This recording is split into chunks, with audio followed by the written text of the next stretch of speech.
Muy bien, en el día de hoy hemos sido valientes y hemos llegado hasta aquí, a pesar de la lluvia, del viento, y realmente estoy contento de todo lo que lo hemos podido lograr, ¿no? Algunos seguramente se ha quedado y lo están mirando a través de YouTube, bueno, que también la bendición de Dios le alcance en el lugar donde está. En el día de hoy tenemos el título del mensaje Cristianos útiles, cristianos útiles. La pregunta sería, ¿hay cristianos que no son útiles? ¿Hay cristianos que no son útiles? Yo creo que en la vida cristiana, comenzamos siendo, y con el perdón de la palabra, inútiles. Nos sentimos inútiles para todo. Pero después, a medida que vamos avanzando en la fe en Jesucristo, nos vamos comprometiendo con el reino de Dios, nos empezamos a transformar en cristianos útiles. Y esa utilidad la pueden ver las personas que están a nuestro alrededor, ¿no? Cuando te encuentras con algún hermano o alguna hermana y te dice, mira, cada vez que te veo, eres de bendición para mi vida.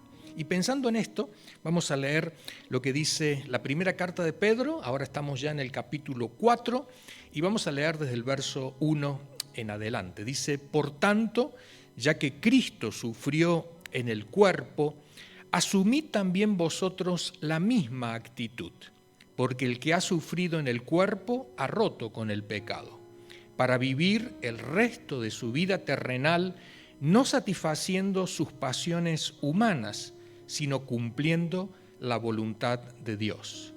Pues ya basta con el tiempo que habéis desperdiciado haciendo lo que agrada a los incrédulos, entregados al desenfreno, a las pasiones, a las borracheras, a las orgías, a las parrandas y a las idolatrías abominables.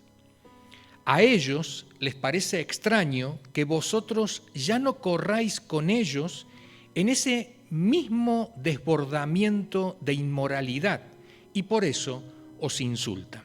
Pero ellos tendrán que rendirle cuentas a aquel que está preparado para juzgar a los vivos y a los muertos. Por esto también se le predicó el Evangelio aún a los muertos, para que a pesar de haber sido juzgados según criterios humanos en lo que atañe al cuerpo, vivan conforme a Dios en lo que atañe al espíritu. Ya se acerca el fin de todas las cosas. Así que para orar bien, manteneos sobrios y con la mente despejada. Sobre todo, amaos los unos a los otros profundamente, porque el amor cubre multitud de pecados. Practicad la hospitalidad entre vosotros sin quejaros. Cada uno ponga al servicio de los demás el don que haya recibido, administrando fielmente la gracia de Dios en sus diversas formas. El que habla, hágalo como quien expresa las palabras mismas de Dios. El que presta algún servicio, hágalo como quien tiene el poder de Dios. Así Dios será en todo alabado por medio de Jesucristo, a quien sea la gloria y el poder por los siglos de los siglos. Amén.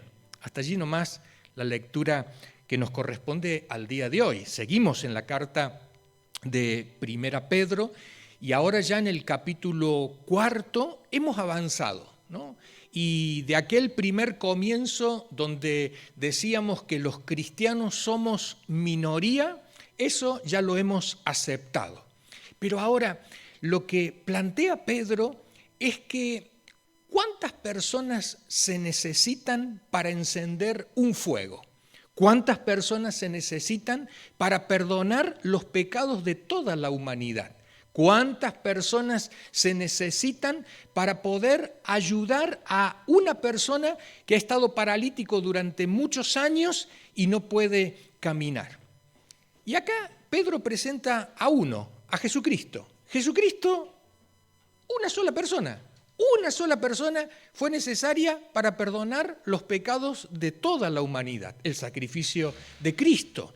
No importa si los cristianos somos mayoría o minoría, Lo importante es que como cristianos nos animemos a hacer lo que hizo Jesucristo. Una sola cerilla es necesaria para encender el fuego de un bosque. Y se pueden quemar hectáreas y hectáreas solamente con una cerilla encendida. Y nosotros como creyentes, en el lugar donde estamos, no importa si somos los únicos, pero si somos los únicos, pero somos útiles para Dios, somos cristianos útiles, podemos transformar el entorno donde estamos. Dice el versículo número 2, refiriéndose, dice, Cristo, empiezo por el primero, Cristo sufrió en el cuerpo, asumid también vosotros la misma actitud. Uno dice, no, pero Él sufrió por mis pecados, yo sufro por otra cosa. ¿Qué estaban sufriendo los cristianos? Sufrían persecución en su cuerpo. Ahora, el que sufre persecución, no es alguien que está jugando a ser cristiano, porque está pagando con su propio cuerpo el hecho de ser cristiano. O sea, ¿tú eres cristiano? Sí, te vamos a perseguir. Pero aquel que no es cristiano no se va a exponer a la persecución. Por eso el razonamiento que hace Pedro es que si nosotros ya hemos venido sufriendo en nuestro cuerpo, entonces quiere decir que también hemos cortado con el pecado. O sea, ya no actuamos como antes. ¿Por qué? Porque hemos tomado el compromiso de ser cristianos. Y ese compromiso lo hemos tomado en serio, a tal punto que nos persiguen por ser fieles a Jesucristo. Por eso dice el versículo 22, para vivir el resto de su vida terrenal, no satisfaciendo sus pasiones humanas, sino cumpliendo la voluntad de Dios.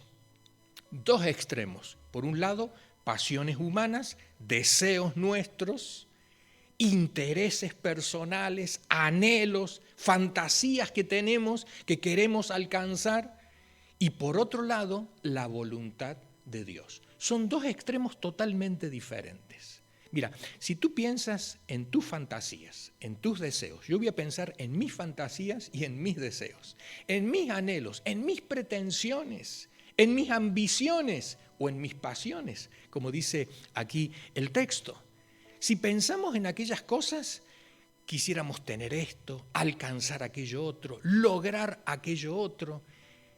Pero cuando vamos a la presencia de Dios en oración, es como que Dios nos dice, vale, pero yo tengo otro plan, yo tengo mi voluntad, tengo otros propósitos. Si te pones de mi lado, vamos a alcanzar estos planes y estos propósitos.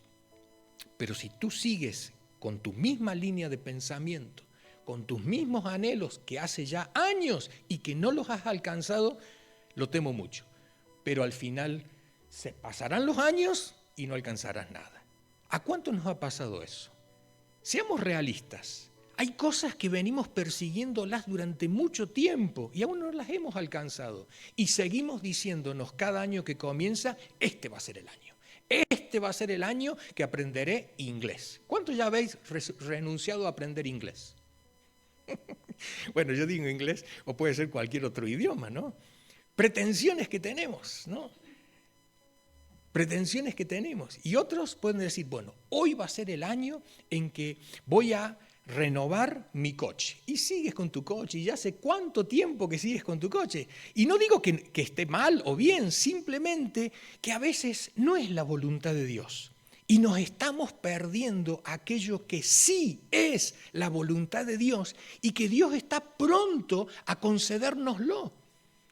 Por eso dice Pedro, hay dos extremos. Pasiones humanas y voluntad de Dios. Y nosotros, aquellos que ya hemos sufrido por Cristo, sabemos que lo que nos conviene es la voluntad de Dios. Dice el versículo 3, pues ya basta con el tiempo que habéis desperdiciado haciendo lo que agrada a los incrédulos. ¿Qué es lo que agrada a los incrédulos? Los incrédulos son los que no creen.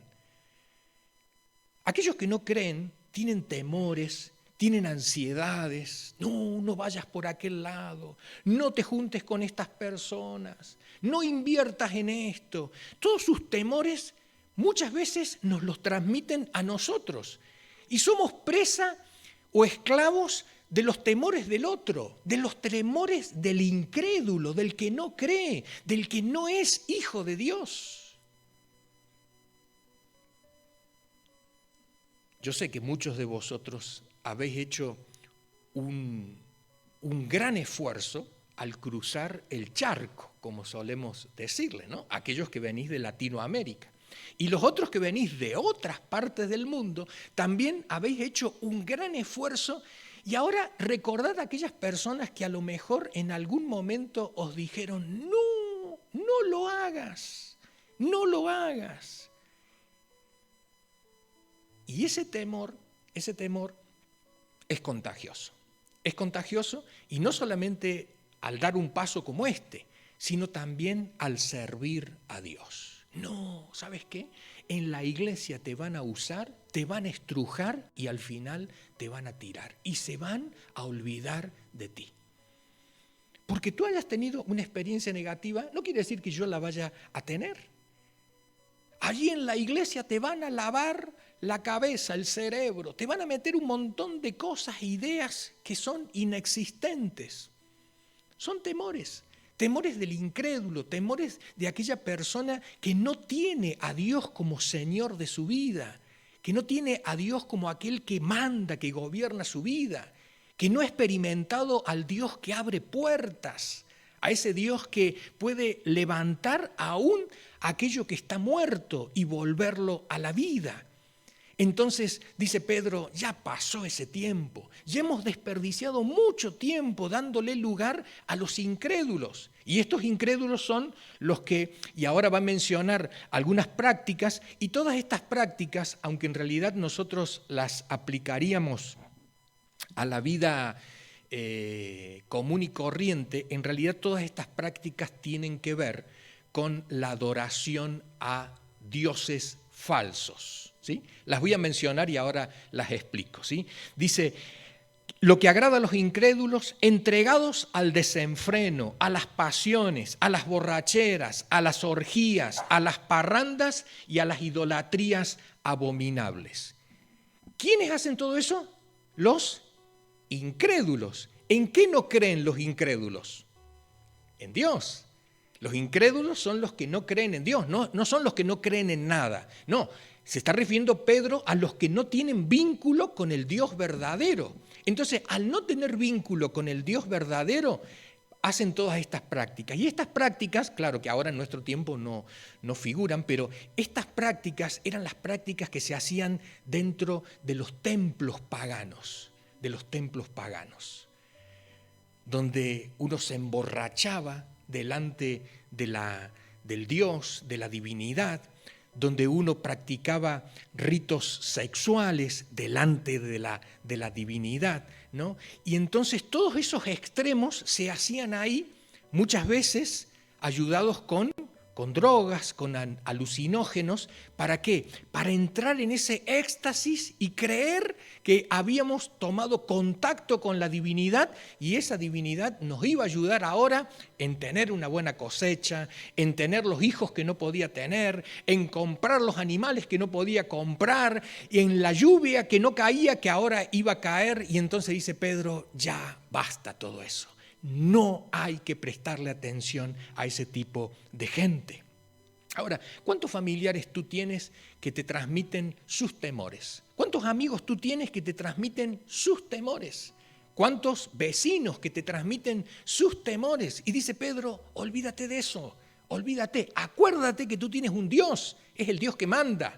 No importa si hay persecución, no importa si somos los menos delante de los otros que son mayoría, nuestro Dios va a dar la cara por nosotros. Él nos va a defender. ¿Y cuál es el ejemplo? El ejemplo es Jesucristo.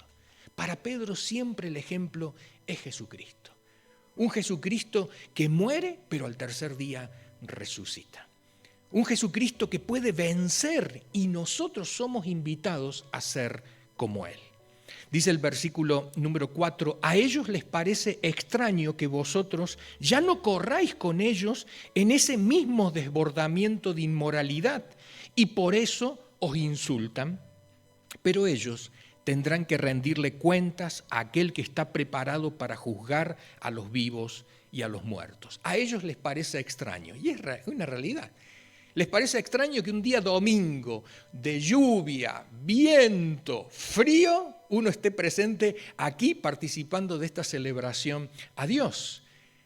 Les parece extraño y se burlan, ¿no? Y el extremo os insultan, ¿no? Recordemos a un Jesús que está en la cruz y a pesar de que los ladrones que están a su lado están pasando por el mismo sufrimiento, le insultan, le hacen burla. Y entonces ese Jesús que está haciendo la voluntad de Dios, es un Jesús que nos comprende. Por eso cuando tú y yo vamos a Dios en oración y le decimos, Señor, quítame esto. Y el Señor dice, pero si yo pasé por lo mismo. ¿Se puede superar? Claro que se puede superar. ¿Se puede vencer? Claro que se puede vencer.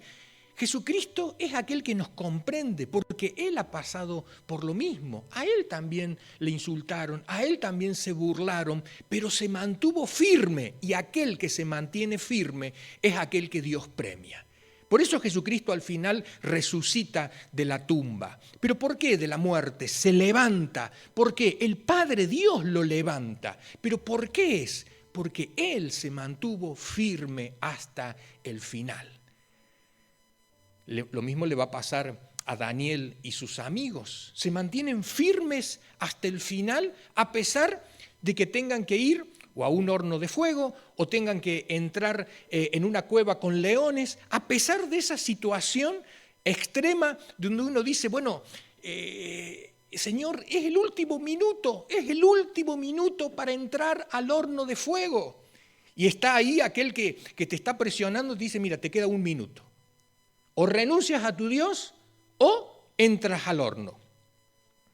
Y al final, estos que a lo mejor como nosotros esperamos que en el último minuto Dios salga en nuestra ayuda y cambie todas las cosas, y a veces pasa ese último minuto, como le pasó a Daniel, y entonces es necesario entrar y el milagro va a ser ahí, el milagro va a ser en el horno de fuego. El milagro va a ser en la cueva donde están los leones. El milagro va a ser después que Jesucristo muera en la cruz, pero antes tiene que pasar por esa situación. Por eso Pedro dice, aquellos que ya hemos sufrido persecución, nos olvidemos del pecado, nos olvidemos de esa vida que lleva la gente que no cree en Dios, nos olvidemos de todo eso y tomemos las cosas en serio. Y como decíamos, nos convirtamos en cristianos útiles. Dice el versículo número 7, ya se acerca el fin de todas las cosas. El fin de todas las cosas no es como nosotros pensamos el fin del mundo o que ya viene la venida de Cristo. Para los cristianos de aquel tiempo, el fin de todas las cosas muchas veces era el fin de la persecución. La persecución durante el Imperio Romano, que fueron 300 años donde hubo persecución, pero la persecución no fueron 300 años. Cuando uno va sumando los meses, los años en que hubo persecución en las diferentes provincias del imperio, juntándolo todo, hace aproximadamente 50 años de persecución. Pero que es mucho, no es poco. Pero esta persecución, Dios sabe hasta dónde nosotros podemos resistir. Dios sabe hasta dónde la prueba podemos soportarla. Dios nunca nos va a dar algo más allá de nuestras fuerzas. Y es como que Pedro les dice, miren, hermanos, aguanten, soporten, porque en cualquier momento se acaba esto. En cualquier momento hay un descanso. En cualquier momento hay una pausa. Desde luego que este versículo ahora, mirándolo ya en perspectiva, podemos decir que también podemos aplicarlo a la segunda venida de Cristo, ¿no? Todos nosotros por lo general siempre apelamos al final de todo, que es la venida de Cristo, ¿no? Y decimos, ¡ay, Señor, ven pronto! Yo creo que el Señor viene mañana. Y a lo mejor no está planificado que venga mañana.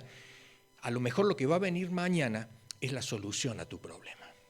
Y ahí es donde Dios se va a manifestar. Y hay que tener esa esperanza. Es la esperanza del sembrador que dice, en cualquier momento viene el brote, en cualquier momento sale el fruto, en cualquier momento aparece esto y en cualquier momento la mano de Dios interviene en la situación que estamos viviendo. Pero dice el apóstol Pedro, así que para orar bien, me ha gustado esta expresión, ¿no? Porque a veces nosotros decimos, ¿estoy orando bien o estoy orando mal? ¿Estoy orando correctamente? ¿Oro la cantidad correcta? ¿No? Y dice el apóstol Pedro, para orar bien, manteneos sobrios y con la mente despejada. Sobrios significa no borrachos. Sobrio significa no embobados ahí a lo mejor con algo, no llenos nuestro estómago que no damos más y lo único que queremos es dormir. No. Dice Pedro, sobrios y con la mente despejada. La mente despejada quiere decir que cuántas cosas metemos aquí adentro que lo único que nos hacen pensar es en eso. Mira, tú saca un porcentaje de la televisión que ves por día, pero sin engañarte, y vas a ver cuántas cosas metes aquí en tu cabeza, sin que tú te des cuenta. Presta atención a la radio que escuchas, las horas de radio que escuchas durante el día, y verás cuánto entra en tu mente, o en la mía, cuánto entra sin que nos demos cuenta. Y a veces reaccionamos de la misma manera en lo que hemos visto en la televisión. Reaccionamos de la misma manera que hemos oído en la radio, porque eso continuamente nos está adoctrinando y no nos damos cuenta, y al final terminamos votando al partido político de la radio que hemos oído durante meses, porque ahí nos adoctrinaron y a veces no hacemos lo que es la voluntad de Dios.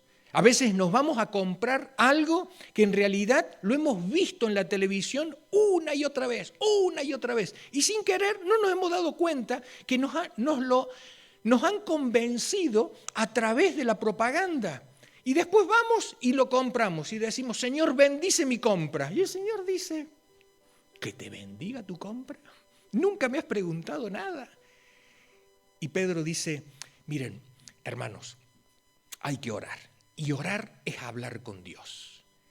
Y pasar un tiempo hablando con Dios, preguntándole sobre tu familia, preguntándole sobre tu trabajo, preguntándole sobre tus estudios, sobre tus planes, tus proyectos. Hablarlo con Dios, pero hablarlo con una mente no contaminada. Porque hablar no significa ir a Dios y decirle, Señor, acá tengo mi lista de oración, mi lista, famosa lista. Y el Señor dice, hoy no quiero listas. Hoy quiero que me oigas, pero para que me oigas, hazme preguntas. Una de las claves para poder hablar con Dios, hablar realmente en oración, no es dando nuestro discurso, sino es haciendo preguntas a Dios. Y tú ya sabes que si alguna vez le has hecho preguntas a Dios, Dios no te responde ahí nomás, sino que entra ese silencio donde tú estás allí diciendo, Señor, ¿por dónde va a venir la respuesta? Y la respuesta tardará o no, pero lo importante es que tú has hecho la pregunta, porque para que Dios te muestre cosas, primero tú tienes que preguntárselas a Él. Y dice Pedro, para poder orar bien, entonces hagamos estas dos cosas, nos mantengamos sobrios, no nos llenemos de tantas cosas que en definitiva nos hacen dormir y perdernos, y tengamos una mente despejada. Pero ahora hace 3 recomendaciones que son fabulosas. La primera dice, sobre todo, amaos los unos a los otros, porque el amor cubre multitud de pecados. Este término amor aquí es el que se está refiriendo a ese amor ágape, ese amor de Dios. ¿sí? Ya no es el amor fraternal donde yo tengo el mismo nivel hacia el otro. El amor ágape es el amor sacrificial, el amor que se entrega, el amor que lo da todo. Y dice la Escritura, sobre todo, amaos los unos a los otros profundamente, porque el amor cubre multitud de pecados. Cuando dice acá la Escritura, cubre multitud de pecados, no se está refiriendo a que los oculta, sino que los simula, los pasa por alto. Es cuando uno está enamorado de alguien, no ve los defectos y todos los otros ven los defectos. ¿Saben por qué todos los otros ven el defecto? Porque no están enamorados como tú. Cuando estamos enamorados de la iglesia, nuestra iglesia es la iglesia perfecta. ¿O no? Es verdad, ¿sí? Y nuestros hermanos son los mejores del mundo y demás. Y eso es lo que dice Pedro. Si realmente nos amamos profundamente, entonces todos esos detalles por ahí, que se olvidó, que me miró, y demás cosas, uno dice, todo eso pasa, no sirve para nada. Al contrario, tenemos entre nosotros una comunión, y esa comunión es precisamente la que necesitamos para poder crecer como familia espiritual, para poder avanzar. Sobre todo, dice Pedro, amor. Amaos los unos a los otros. La segunda, practicad la hospitalidad entre vosotros sin quejaros. Esta palabra hospitalidad es la contraria a la palabra xenofobia. ¿Quién es el xenófobo? El que no le gustan los extranjeros. La palabra que se utiliza aquí es la contraria. Es el que ama a los extranjeros, el que ama a los extranjeros, ¿no? Este versículo viene muy bien por este momento de España, ¿no? Donde ha habido un gran cuestionamiento a esta gran cantidad de extranjeros que han llegado al país, ¿no? Y que hay muchos que dicen, los queremos sacar de aquí, y hay otros que dicen, les tenemos que acoger, les tenemos que ayudar. Y dice Pedro, practicad la hospitalidad entre vosotros sin quejaros. Ahora, durante un tiempo de persecución, la hospitalidad es imprescindible. Porque en un tiempo de persecución tú no tienes dónde ir. Y como te están persiguiendo, vas golpeando de puerta en puerta hasta que alguien te abre. Y dice Pedro, vosotros sois los que tenéis que abrir esa puerta. Hay que abrirla porque el otro está sufriendo. El otro no tiene dónde. El otro no tiene cómo. Y hay que acogerlo. Hay que acogerlo. Ahora, pero en el entorno de nuestro tiempo como iglesia, acoger a aquel que sufre, acoger a aquel que está necesitado, acoger a aquel que está triste, acoger a aquel que ha tenido una pérdida, acoger a aquel que está confundido, acoger a aquel que ha perdido la fe, acoger a aquel que ha sufrido un desengaño, una infidelidad, acoger a esa persona.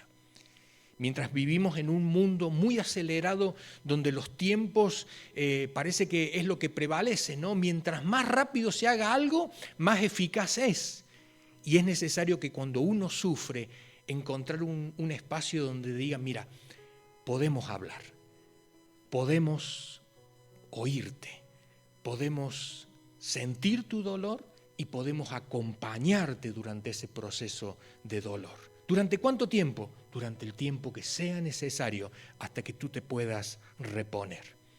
Amarnos los unos a los otros, hospedarnos y en tercer lugar, dice el versículo 10, cada uno ponga al servicio de los demás el don que haya recibido, administrando fielmente la gracia de Dios en sus diversas formas. Cada uno, versículo 10, ponga al servicio de los demás el don que haya recibido, administrando fielmente la gracia de Dios en sus diversas formas. Nuestros traductores muchas veces por ahí, cuando utilizan un término que han elegido ellos, ya toda la vida vamos a entender una palabra por esa palabrita que eligieron, y esta es la palabra don. Fíjate, mira, en este versículo hay dos palabras que son iguales. Claro, nosotros en español no lo vemos, pero quien escribió la carta de Pedro utilizó las dos palabras iguales. Y una es la palabra, dice el versículo, dice, administrando fielmente la gracia de Dios. Esa es la palabra que se repite. Es la misma palabra que aparece arriba como don. Porque en realidad el don forma parte de la gracia de Dios. Es el regalo de Dios. Es el regalo de Dios, ¿no? ¿Te acuerdas cuando Pablo está orando y dice, y yo le he pedido al Señor que me quite este aguijón de la carne? Y la respuesta es, bástate mi gracia, bástate, y es la misma palabra, porque don y gracia es la misma palabra, bástate mi don, bástate lo que te he dado, bástate con lo que te he dado. Y acá lo que dice el apóstol Pedro es que cada uno de nosotros ha recibido algo de Dios. Todos hemos recibido. Pueden ser algunos dones que son milagrosos, espectaculares, como la sanidad, como hacer milagros, como la profecía, ¿no? Pueden ser cosas que llaman mucho la atención, pero aún están los otros, que tienen que ver con el administrar, con el servir, con el hospedar, con el tener misericordia. Son cualidades que Dios nos ha dado a cada uno de nosotros y cada uno de una manera distinta, diferente. Y lo que dice Pablo es, cada uno de acuerdo a lo que ha recibido de Dios. Sirva a los otros, sirva a los otros. ¿Tú qué sabes hacer?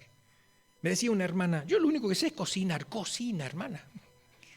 Es que eso no es nada espiritual. ¿Qué te parece que no? ¿Tú piensas que cuando los discípulos iban caminando con Jesús, ayunaban todo el tiempo? Comían también, comían, claro que comían. ¿Y quién les preparaba la comida? A lo mejor esas personas no aparecen en el texto bíblico, pero son reales, en la práctica estaban. Y si tú sabes hacer eso, hazlo. Si lo tuyo es consolar a otro, consuela a otro. Si lo tuyo es recibir a alguien en tu casa, recíbelo. Si lo tuyo es poder administrar algo o enseñar a otro a administrarlo, hazlo. Si lo tuyo es ser positivo en algún momento cuando todo es negativo a su alrededor, hazlo. Si lo tuyo es interceder por otros, intercede. Si lo tuyo es levantar la voz por aquellos que no tienen voz, levanta tu voz en lugar de aquellos. Si lo tuyo es defender a otros, defiende a otros. En otras palabras, Pedro dice, cada uno, de acuerdo a lo que ha recibido de Dios, délo, adminístrelo, sirva a los demás. Lo primero, amarnos. Lo segundo, hospedarnos, recibirnos. Lo tercero, servirnos los unos a los otros, servirnos los unos a los otros. Entonces, la pregunta es, ¿un cristiano cuándo es útil? Y acá están las tres claves. Un cristiano es útil cuando ama más allá de las apariencias, cuando ama y puede pasar por alto los errores del otro, cuando ama a pesar de que el día esté lluvioso, haya viento y haya frío, pero sigue amando. Ese cristiano que se sacrifica por la otra persona, cuando ama. En segundo lugar, cuando hospeda, cuando recibe, cuando tiene tiempo para el otro. Cuando tiene tiempo para el otro. En tercer lugar, cuando sirve. Ahora, ¿quién es el cristiano que todavía no es útil? Es el cristiano que necesita ser amado. Es el cristiano que necesita ser recibido. Es el cristiano que necesita ser servido. Todos nosotros hemos pasado por eso. Pero hay un momento en nuestra vida, donde nos transformamos de hijos a padres. Pero ¿cuándo nos transformamos de hijos a padres? Cuando tenemos nuestros propios hijos. Hay un momento en que nos sentamos a la mesa y nos sirven, pero hay otro momento donde nosotros servimos a otros. Y eso es lo que dice Pedro. A pesar de que seamos minoría, a pesar de que estemos en persecución, seamos cristianos útiles. Amemos como Dios ama, recibamos a otros como Dios nos ha recibido y sirvamos como Jesucristo ha servido. Dice Jesús en un momento dado, vosotros me llamáis a mí maestro, y es verdad, pero en este momento yo estoy para serviros. Y es un Jesús que se arrodilla y se pone a lavar los pies de los discípulos. Y los otros dicen, no, tú eres el maestro, sí, pero en este momento sirvo. En en este momento os soy útil con esto. Y termina diciendo el pasaje en el verso 11, el que habla, hágalo como quien expresa las palabras mismas de Dios, el que presta algún servicio, hágalo como quien tiene el poder de Dios, así Dios será en todo alabado. Mira, tú y yo podemos servir, ¿cierto? Servimos a otra persona, pero si servimos con ese orgullo personal típico de cada uno, la gloria ¿para quién queda? Para uno. Pero cuando uno sirve con las palabras que Dios nos da, con la fuerza que Dios nos da, la gloria queda para Él. Es por eso que cuando tú y yo somos desafiados a servir en un momento difícil de nuestra vida, cuando no tenemos fuerzas, entonces las fuerzas vienen de Dios.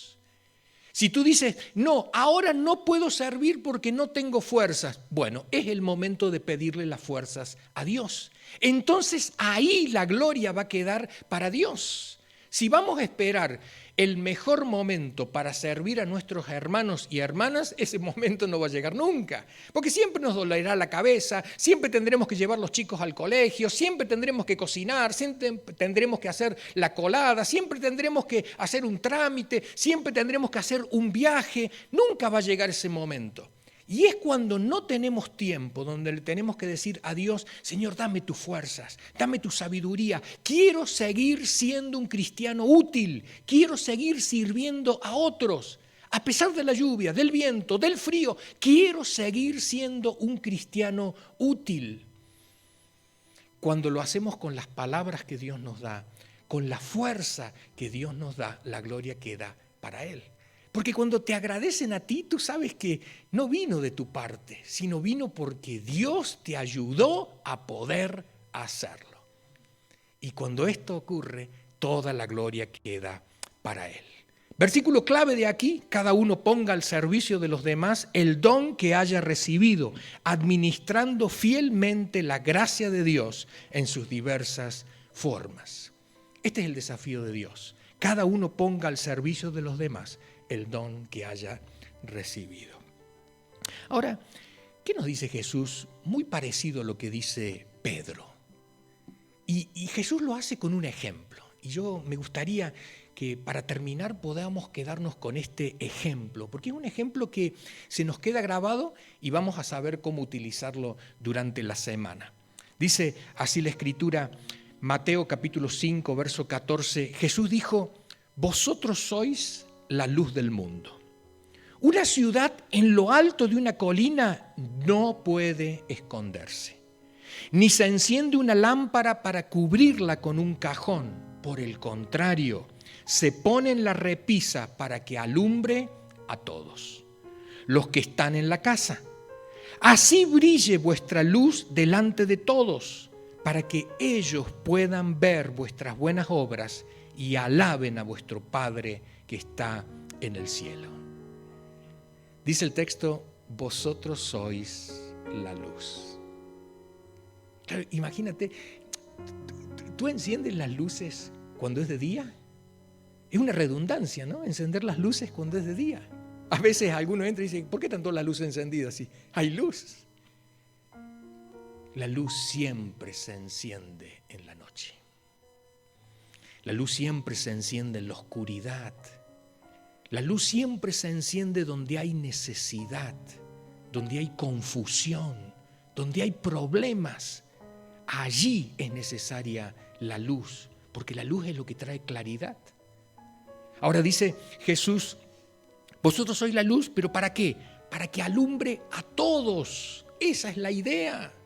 No es para guardar lo que yo tengo, el don, la capacidad, la gracia de Dios en mi vida, el talento que tengo. No es para guardarlo, sino es para usarlo para el bien de los demás. Pero ¿cuándo se usa? Cuando hay necesidad, cuando hay problemas, cuando hay oscuridad. Allí se usa. Y Jesús no quiere que te quedes con la idea de que tú eres una luz. No, porque esta es una comparación. Vosotros sois la luz y termina diciendo, así brille vuestra luz delante de todos para que ellos puedan ver vuestras buenas obras y alaben a vuestro Padre. La luz son las buenas obras. Cada vez que tú haces un gesto bueno, enciendes una luz. Cada vez que tú ayudas a alguien, enciendes una luz. Y estás cumpliendo con el anhelo de Jesucristo para tu persona. Que seas luz, como Jesús fue luz. Vamos a terminar con esta frase. Si quieres ser un cristiano útil, enciende tu luz. Eso es lo que te dice Jesús en esta mañana. Si quieres ser un cristiano útil, enciende tu luz. Y si no te has animado hasta ahora, esta semana tenemos para practicarlo. Si queremos ser cristianos útiles, encendamos nuestra luz. En otras palabras, hagamos gestos de amor, de bondad, buenas obras hacia aquellos que están a nuestro alrededor. Seguramente que Dios nos va a ayudar a poder realizarlo.